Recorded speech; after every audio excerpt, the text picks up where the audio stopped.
भगवान कहते हैं भूतानी अन्नात् भवन्ति, यानी सब जो प्राणी है वो अन्न से उत्पन्न होते हैं। फिर बोलते हैं अन्न संभव पर्जन्यात्, बोले अन्न जो उत्पन्न होता है उसका कारण है पर्जन्य यानी वर्षा, दूसरा कारण हो गया, दूसरा स्टेटमेंट। तीसरा यज्ञात् भवति पर्जन्यः, बोले यज्ञात् भवति पर्जन्यः, तो यज्ञ से क्या होता है, पर्जन्य यानी वर्षा होती है। फिर ये जो यज्ञ है, ये यज्ञ क्या है, बोलते यज्ञ कर्म समुद्भवः, यज्ञ जो है कर्म से उत्पन्न होता है। यज्ञ किससे कर्म उत्पन्न होता है, कर्म से यज्ञ उत्पन्न होता है। फिर कहते हैं ये जो कर्म है ब्रह्मोद्भवः, ये कर्म है, ये कर्म कहां से निकला है, बोले ये निकला है ब्रह्मा जी से। और ब्रह्मा जी कहां से निकले हैं, तो बोले वेद से। तो दो तरह का यह इंटरप्रिटेशन हो सकता है। एक है कि कर्म आया है डायरेक्ट वेदों से और वेद आए हैं ब्रह्म से, या कर्म आया है ब्रह्म से और वेद भी आए हैं ब्रह्म से, ऐसे दो। तो लेट इट बी। तो यहां कहा है कि कर्म कहां से आया है, तो वेदों से आया है और वेद आए हैं ब्रह्मा जी से। और ब्रह्मा जी कहां से आए हैं, बोले अक्षर से, अक्षर समुद्भव, ब्रह्म अक्षर समुद्भव। तस्मात् बोले इसलिए आप ये जानो कि अभी अगर चेन लगाई जाए कि अक्षर ब्रह्म से ब्रह्मा जी आए, क्रिएटर आए, फिर ब्रह्मा जी क्रिएटर से वेद आए, फिर वेदों से कर्म की उत्पत्ति हुई, फिर कर्म से यज्ञ की उत्पत्ति हुई, फिर यज्ञ से पर्जन्य की उत्पत्ति हुई, फिर पर्जन्य से अन्न की उत्पत्ति हुई और अन्न से भूतों की उत्पत्ति हुई। तो इन सब में एक कड़ी है, वो है त्याग। स्वामी जी वो कैसे, अभी ध्यान देना। अक्षर ब्रह्म जो है वो कैसे है, तो वो है निर्गुण निराकार। इसको ध्यान देना पड़ेगा आपको थोड़ा। अक्षर ब्रह्म है निर्गुण निराकार। तो वो जो सगुण होते हैं और साकार होते हैं, तो वो जो इतने संपूर्ण विश्व में अव्यक्त रूप से है, यानी सटल है, तो सटल से ग्रॉस हो गए, यानी वो ऊपर से नीचे आए कि नहीं, यस और नो। देखो दिस इज इंपॉर्टेंट थिंग कि सटल से वो नीचे आ गए ग्रॉस में, तो उन्होंने त्याग किया कि नहीं, ये बहुत बड़ी चीज है। अभी उसके बाद वो जो सगुण साकार हो गए, तो उन्होंने एक से अनेक निर्माण किए, और अभी निर्माण करके उन सबको वो पोषण भी कर रहे हैं। यानी और एक आगे बढ़कर के पोषण करने के लिए आपको त्याग करना पड़ेगा कि नहीं, करना पड़ेगा। तो अभी ध्यान देना कि ये जो पर्जन्य हुआ, बरसात हो गई, तो ये साइकिल फिर कंटिन्यू कैसे हो गई, तो बोलते देखो उन्होंने प्रिंसिपल तैयार कर दिया कि पानी भी और सूर्य भी। देखो अभी पानी जो है सूर्य के गर्मी से तपता है। अभी ध्यान देना, तपने में कठिनता है कि नहीं, कष्ट है कि नहीं, देखो बहुत जरूरी चीज है।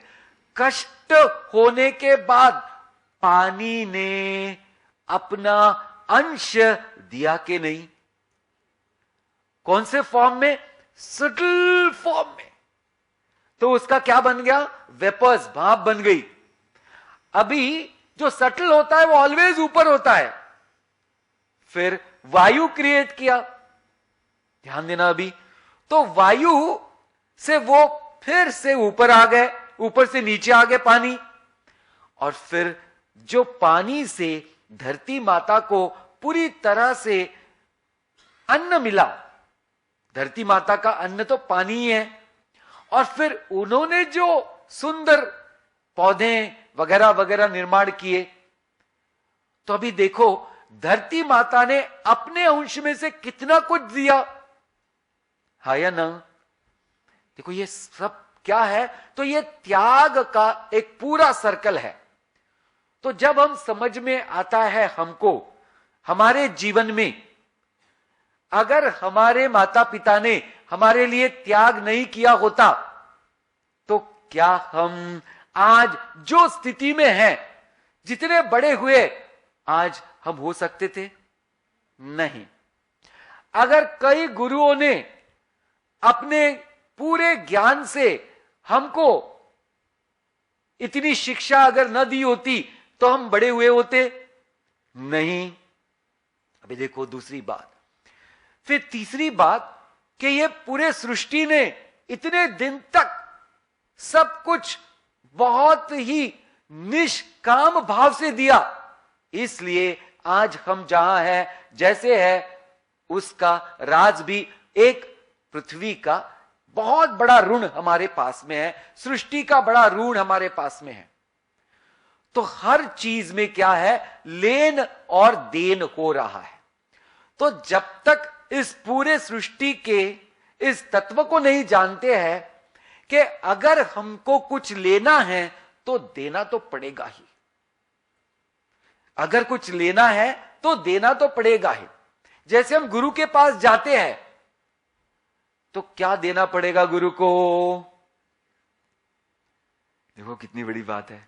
अगर हमको पढ़ाई भी करनी है तो क्या होता है, श्रद्धावान लभते ज्ञानम यत्पर संयतेन्द्रिय। श्रद्धा होना बहुत जरूरी है, और अगर श्रद्धा हुई नहीं तो ज्ञान नहीं मिल सकता है। दूसरा, अहंकार को छोड़ना पड़ता है, यानी झुकना पड़ता है। झुकोगे नहीं तो ज्ञान नहीं मिलेगा, श्रद्धा होगी ही नहीं, और फिर त्याग नहीं होगा तो किसी भी चीज की प्राप्ति शुद्धता से नहीं होगी। तो ये सब तरफ हम देख रहे हैं कि त्याग ही सारे के सारे विश्व में सबका आधार है। तो भगवान कहते हैं सारे विश्व में जब जहां देखो कि तब त्याग ही त्याग दिखाई दे रहा है। इसलिए कल हमने उपनिषद में से देखा, तेन त्यक्तेन भुंजिताः।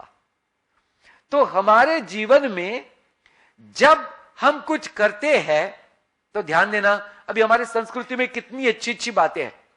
आप अगर खाना बनाते हो तो पहली रोटी किसको देना है? देखो तय है। फिर अगर आप खाना खाने को शुरू करने वाले अतिथि आ गए तो आपको किसको खाना खिलाना है? अतिथि को। देखो कैसे हो गया पॉइंट कि भैया आप जब शुरू ही करने वाले बट कोई आ गया तो अभी आपका कर्तव्य बनता है पहले उनको दो और फिर बचा तो हमने खाना है। तो हमारे संस्कृति में यह बहुत बड़ी चीज है कि हमको पहले से ही सिखाया गया है कि जीवन जीना ही हमको इस तत्व से है, त्याग तत्व से। और त्याग तत्व के बाद जो प्रसाद आता है वो मन शुद्धि का कारण है। देखो ये त्याग क्यों करना है? क्योंकि त्याग नहीं करो तो मन की शुद्धि नहीं होती है, और त्याग युक्त जीवन जियो तो मन की शुद्धि अपने आप होती रहती है।